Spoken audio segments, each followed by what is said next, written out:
السلام علیکم ورحمۃ اللہ وبرکاتہ۔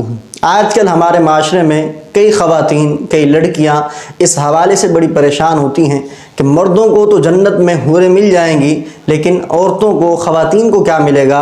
اگر لڑکی کنواری فوت ہو جائے تو اس کو جنت میں کیا ملے گا؟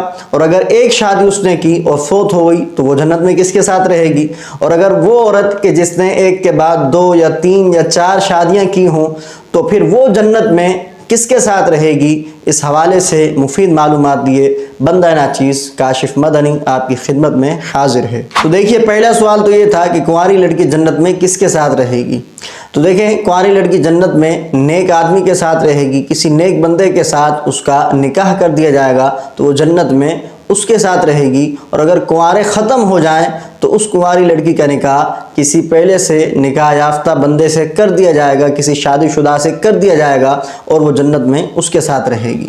دوسرا سوال یہ ہے کہ جس عورت کا ایک نکاح ہوا، ایک شادی اس نے کی، تو وہ جنت میں کس کے ساتھ رہے گی؟ تو دیکھیے، جس کے ساتھ اس کا نکاح ہوا ہے تو وہ عورت جنت میں اسی کے ساتھ رہے گی اگر وہ شوہر اس کا جنتی ہوا۔ تو اگر کسی عورت کا شوہر چرسی ہو، موالی ہو، شرابی ہو اور طرح طرح کی بد کرداریوں میں ملوث ہو تو وہ جنت میں کس کے ساتھ رہے گی؟ تو وہ عورت بھی اپنے شوہر کے ساتھ ہی رہے گی اگر اس کا شوہر جنتی ہوا۔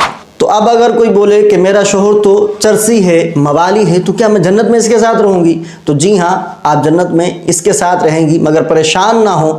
یہ جنت میں جب جائیں گے تو ہر طرح کی غلاظتوں سے، علائشیوں سے، بد کرداریوں سے صاف ستھرے ہو کر جائیں گے، ان کی ڈینٹنگ پینٹنگ ہو چکی ہوگی اور آپ جنت میں اسی کے ساتھ رہیں گی۔ اسی لیے علماء کرام فرماتے ہیں کہ عورتوں کو چاہیے کہ چھوٹی چھوٹی باتوں پر خلا نہ مانگیں، طلاق نہ مانگیں۔ آپ اس سے تو طلاق لے لیں گی، دوسرے بندے سے نکاح کر لیں گی، اس کے اندر 4 عیب تھے، اس میں 10 عیب ہوں گے، وہ کوئی جنت سے نہیں آئے گا، وہ بھی انسانوں میں ہوگا۔ تو چھوٹی چھوٹی باتوں پر طلاق نہ مانگی جائے اور خلا نہ مانگی جائے۔ اسی طرح مردوں کو چاہیے کہ چھوٹی چھوٹی باتوں پر اپنی بیویوں کو طلاق نہ دیں۔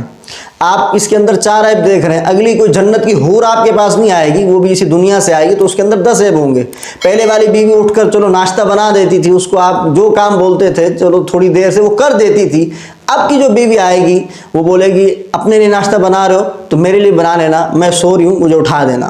تو پھر آپ پریشان ہوں گے، پھر پہلی بیوی کا احساس ہوگا کہ وہ تو اس سے کئی گنا اچھی تھی۔ لہذا چھوٹی چھوٹی بات پر بیوی کو طلاق مت دیں، دوسری کے چکر میں پہلی سے رشتہ نہ توڑیں۔ 40-50 سالہ زندگی ہے، آہستہ آہستہ گزر جائے گی، ایک دوسرے کو برداشت کریں اور یہ زندگی گزاریں۔ انشاءاللہ جنت میں جب پہنچیں گے تو انشاءاللہ یہ سارے مسائل حل ہو جائیں گے اور بالکل جو ہے وہ صحیح طریقے سے مرد و عورت آپس میں رہیں گے، میاں بیوی بن کر جنت کے اندر بالکل جو ہے پرامن اور خوشگوار زندگی گزاریں گے۔ لہذا اس فانی دنیا کے اندر چھوٹی چھوٹی باتوں پر ایک دوسرے کو طلاق نہ دیں۔ تیسرا سوال یہ تھا کہ اگر کسی عورت کی 1 سے زائد شادیاں ہوں، مثال کے طور پہ اگر کسی عورت نے 2 شادیاں کی ہیں یا 3 شادیاں کی ہیں یا 4 شادیاں کی ہیں، ایک کے بعد ایک، یعنی طلاق اس کی ہوتی گئی، وہ آگے شادیاں کرتی گئی، تو وہ جنت میں کس کے ساتھ رہے گی؟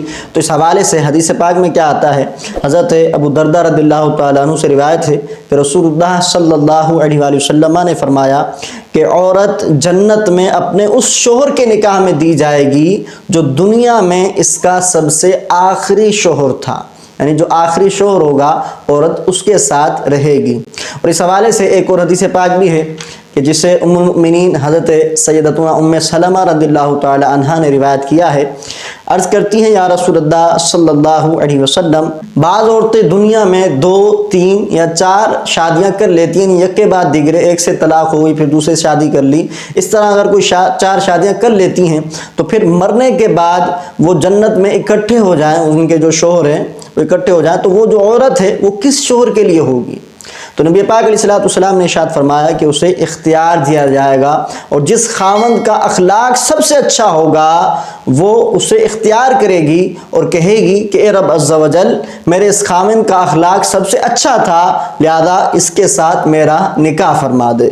اب یہ 2 طرح کی احادیث ہمارے سامنے موجود ہیں۔ ایک کے اندر تو یہ کہا گیا کہ جو سب سے آخری شوہر ہوگا اس کے ساتھ رہے گی، اور دوسری حدیث میں یہ فرمایا گیا کہ وہ اختیار اس کو حاصل ہوگا، وہ جسے چاہے گی، جس کا اخلاق سب سے اچھا ہوگا وہ اس کے ساتھ رہے گی۔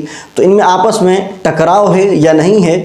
تو امام احمد بن حجر مکی شافعی رحمۃ اللہ علیہ نے اس کی تطبیق بیان فرمائی ہے، کہا کہ بالکل ان احادیث میں کوئی ٹکراؤ نہیں ہے کہ جو عورت کسی کے نکاح میں اگر فوت ہوگی تو وہ سب سے آخری شوہر کے ساتھ رہے گی۔ مثال کے طور پہ کہ کسی عورت نے ایک سے شادی کی، اس کے بعد دوسرے سے شادی کی، اس کے نکاح میں اس کا انتقال ہو جاتا ہے، یا تیسرے سے شادی کر لے طلاق کے بعد، اس کے نکاح میں اس کا انتقال ہو جاتا ہے، یا چوتھے مرد سے شادی کر لے، 3 سے پہلے طلاق ہو چکی ہے یا فوت ہو چکے ہیں تو چوتھے سے اس نے شادی کی ہے، تو اب اس کا انتقال اسی کی زوجیت میں اگر ہو جاتا ہے تو پھر یہ اسی کے ساتھ رہے گی جو اس کا سب سے آخری شوہر ہوگا۔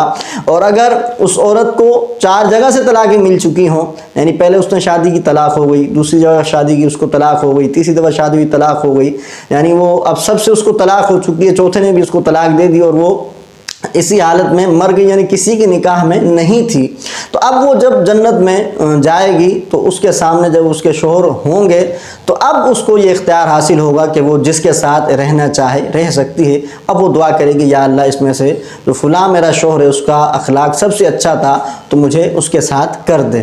تو امید ہے یہ ساری باتیں آپ سمجھ چکے ہوں گے۔ ویڈیو اچھی لگی ہو تو اس کو لائک اور شیئر ضرور کیجیے گا، اور اس چینل پر اگر نئے ہیں تو چینل کو ضرور سبسکرائب کر دیجیے گا تاکہ اس طرح کی معلوماتی ویڈیوز آپ تک بر وقت پہنچتی رہیں۔ ملتے ہیں اگلی ویڈیو میں، اپنا خیال رکھیے گا۔ السلام علیکم ورحمۃ اللہ وبرکاتہ۔